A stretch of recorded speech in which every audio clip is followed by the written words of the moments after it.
नमस्ते दोस्तों। आज के इस वीडियो में हम मानव मनोविज्ञान यानी ह्यूमन साइकोलॉजी के उन अनसुलझे जो हमारे जीवन को हर पल प्रभावित करते हैं। और आज मैं आपको बताऊंगा कि हमारा मन असल में काम कैसे करता है। मानव मनोविज्ञान एक ऐसा विज्ञान है जो हमारे सोचने, महसूस करने और व्यवहार करने के पीछे के असली कारणों को उजागर करता है। हमारा मस्तिष्क ब्रह्मांड की सबसे जटिल मशीन है जो हर सेकंड लाखों संकेतों को प्रोसेस करती है। मनोविज्ञान केवल मानसिक स्वास्थ्य तक सीमित नहीं है, बल्कि ये हमारे रोजमर्रा के फैसलों, हमारी आदतों और हमारे रिश्तों के पीछे छिपे गणित को समझने का जरिया है। जब हम मनोविज्ञान को समझना शुरू करते हैं, तो हमें पता चलता है कि हमारी हर छोटी क्रिया के पीछे एक गहरा मानसिक आधार होता है। उदाहरण के लिए, हम क्यों किसी खास व्यक्ति पर तुरंत भरोसा कर लेते हैं, या क्यों कुछ पुरानी यादें हमें आज भी विचलित कर देती हैं।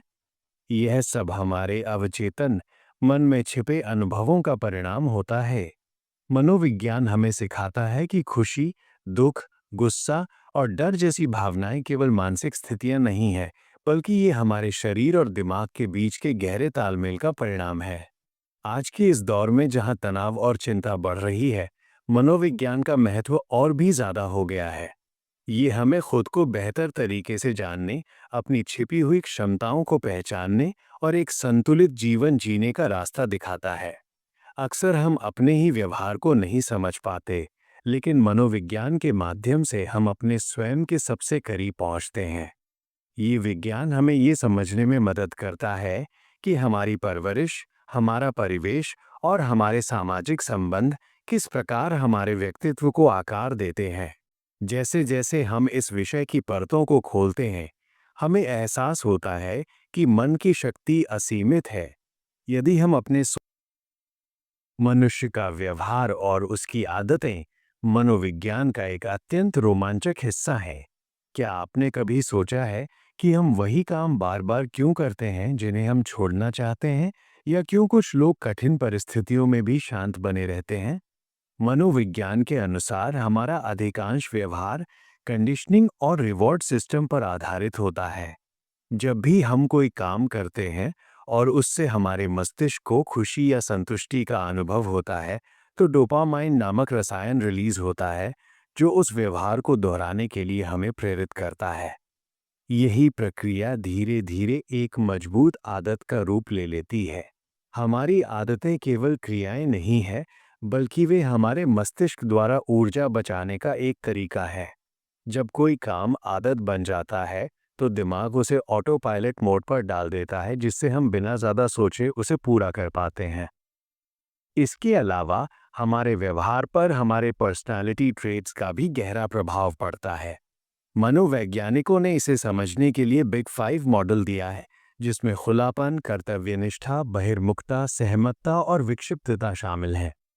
ये गुण तय करते हैं कि हम समाज में लोगों से कैसे मिलते हैं, या चुनौतीपूर्ण समय में हमारा रिएक्शन क्या होगा। हमारे व्यवहार का एक बड़ा हिस्सा सामाजिक प्रभाव से भी नियंत्रित होता है।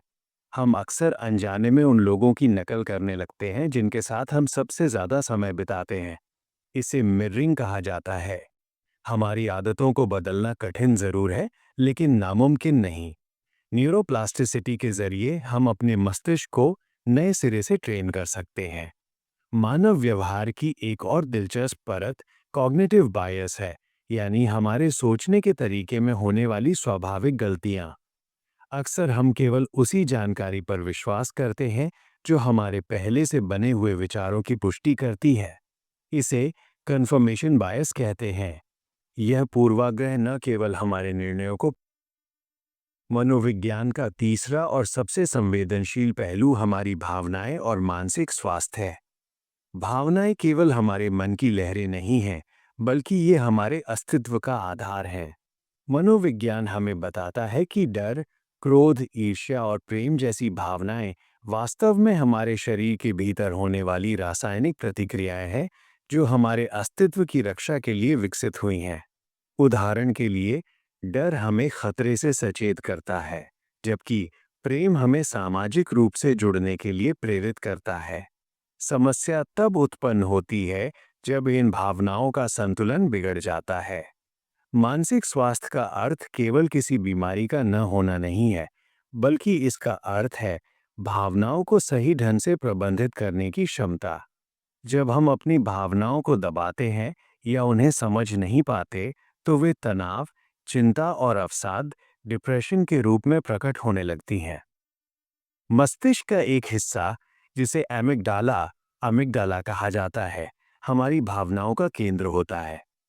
जब भी हम किसी भावनात्मक संकट से गुजरते हैं, ये हिस्सा सक्रिय हो जाता है और हमारे शरीर को फाइट या फ्लाइट मोड में डाल देता है।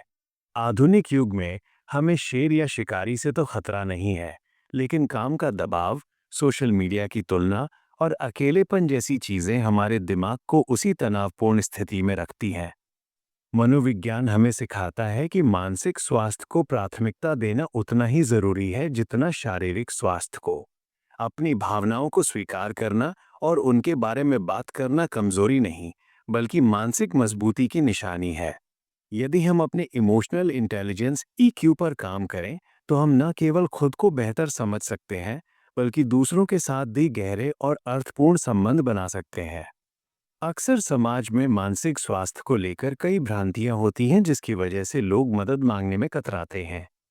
लेकिन सच तो ये है कि हर इंसान के जीवन में ऐसा समय आता है जब वो मानसिक रूप से कमजोर महसूस करता है। मनोविज्ञान हमें सेल्फ केयर और माइंडफुलनेस जैसे तरीके बताता है। मानव मनोविज्ञान का चौथा स्तंभ हमारे सामाजिक संबंध और दूसरों के साथ हमारा जुड़ाव है। मनुष्य स्वभाव से एक सामाजिक प्राणी है और हमारे जीवन की गुणवत्ता काफी हद तक इस बात पर निर्भर करती है कि हमारे रिश्ते कैसे हैं। सामाजिक मनोविज्ञान, सोशल साइकोलॉजी, हमें ये समझाता है कि हम दूसरों की उपस्थिति में अलग व्यवहार क्यों करते हैं और समूह का दबाव, पीयर प्रेशर, हमारे निर्णयों को कैसे प्रभावित करता है। अक्सर हम समाज में फिट होने के लिए अपनी मौलिकता खो देते हैं, जिसे मनोविज्ञान में कन्फर्मिटी कहा जाता है। इसके अलावा आकर्षण का विज्ञान भी बहुत दिलचस्प है। हम किन लोगों की ओर आकर्षित होते हैं और क्यों कुछ रिश्ते लंबे समय तक चलते हैं जबकि कुछ जल्दी टूट जाते हैं, इसके पीछे अटैचमेंट थ्योरी का बड़ा हाथ होता है। हमारे बचपन के अनुभव ये तय करते हैं कि बड़े होकर हम अपने साथियों पर कितना भरोसा करेंगे। रिश्तों में संवाद, कम्युनिकेशन की भूमिका सबसे अहम होती है, लेकिन अक्सर हम सुनने के बजाय केवल उत्तर देने के लिए सुनते हैं। मनोविज्ञान हमें एम्पैथी यानी समानुभूति सिखाता है, जिसका अर्थ है दूसरों के नजरिए से दुनिया को देखना। जब हम किसी के व्यवहार के पीछे के छिपे हुए दर्द या डर को समझने लगते हैं, तो हमारे संघर्ष कम होने लगते हैं। अक्सर रिश्तों में कड़वाहट का कारण प्रोजेक्शन होता है, जहां हम अपनी कमियों या असुरक्षाओं का दोष दूसरों पर मढ़ देते हैं। यदि हम इस रक्षा तंत्र, डिफेंस मैकेनिज्म को समझ लें, तो हम अपने रिश्तों को अधिक परिपक्व और प्रेमपूर्ण बना सकते हैं। स्वस्थ रिश्ते केवल प्यार पर नहीं, बल्कि आपसी सम्मान, सीमाओं, बाउंड्रीज और मानसिक स्पष्टता पर टिके होते हैं। सामाजिक मनोविज्ञान का एक और महत्वपूर्ण पहलू है फर्स्ट इम्प्रेशन और बॉडी लैंग्वेज। हमारा दिमाग किसी अजनबी से मिलने के महज कुछ सेकंड के भीतर उसके बारे में एक राय बना लेता है। ये हमारी आदिम प्रवृत्ति है जो हमें ये पहचानने में मदद करती थी कि सामने वाला दोस्त है या दुश्मन। आज के डिजिटल मनोविज्ञान की इस यात्रा का अंतिम और सबसे महत्वपूर्ण पड़ाव है स्वयं का विकास और मानसिक सशक्तिकरण। अब तक हमने जो कुछ भी समझा, उसका वास्तविक लाभ तभी है जब हम उसे अपने जीवन को बेहतर बनाने के लिए उपयोग करें। मनोविज्ञान हमें केवल हमारी कमियां नहीं बताता, बल्कि ये हमें खुद को बदलने की असीमित शक्ति भी देता है। इसे ग्रोथ माइंडसेट कहा जाता है, जहां हम अपनी असफलताओं को अंत नहीं, बल्कि सीखने का एक अवसर मानते हैं। हमारा मस्तिष्क इतना लचीला है कि हम जीवन के किसी भी पड़ाव पर नई चीजें सीख सकते हैं और अपनी पुरानी सोच को बदल सकते हैं। आत्म सुधार की शुरुआत आत्म जागरूकता से होती है। जब आप अपने विचारों के प्रति सचेत होने लगते हैं, तो आप अपने जीवन के शिकार, विक्टिम नहीं, बल्कि उसके निर्माता बन जाते हैं। लक्ष्य प्राप्ति और सफलता के पीछे भी मनोविज्ञान का एक गहरा विज्ञान काम करता है। अक्सर हम बड़े बदलाव की कोशिश में हार मान लेते हैं, लेकिन मनोविज्ञान कहता है कि छोटे छोटे निरंतर कदम, माइक्रो हैबिट्स, मस्तिष्क के प्रतिरोध को कम करते हैं और लंबे समय में बड़े परिणाम देते हैं। अपनी इच्छा शक्ति विल पावर को एक मांसपेशी की तरह समझे, जिसे सही अभ्यास और मानसिक अनुशासन से मजबूत किया जा सकता है। इसके साथ ही कृतज्ञता ग्रेटिट्यूड का अभ्यास हमारे मस्तिष्क को सकारात्मकता की ओर रिवायर करता है, जिससे डोपामाइन और सेरोटोनिन जैसे फील गुड हार्मोन प्राकृतिक रूप से बढ़ते हैं। जब हम अपने मानसिक स्वास्थ्य को प्राथमिकता देते हैं और नकारात्मक विचारों को चुनौती देना शुरू करते हैं, तो हमारा आत्मविश्वास अपने आप बढ़ने लगता है। अंत में याद रखें कि मनोविज्ञान कोई जादू की छड़ी नहीं है, बल्कि ये एक जीवन भर चलने वाली समझ है। यह हमें सिखाता है कि पूर्णता, परफेक्शन के पीछे भागने से बेहतर है कि हम अपनी खामियों के साथ खुद को स्वीकार करें और हर दिन थोड़ा बेहतर बनने की कोशिश करें। आपका मन ही आपकी सबसे बड़ी संपत्ति है, और यदि आप इसे जीत लेते हैं, तो आप दुनिया की किसी भी चुनौती का सामना कर सकते हैं। मुझे उम्मीद है कि मानव मनोविज्ञान की यह गहरी समझ आपके जीवन में एक सकारात्मक बदलाव लाएगी और आपको खुद के एक श्रेष्ठ संस्करण की ओर ले जाएगी। हमेशा याद रखें, बदलाव की शुरुआत हमेशा भीतर से होती है और आप उस बदलाव को लाने की पूरी क्षमता रखते हैं।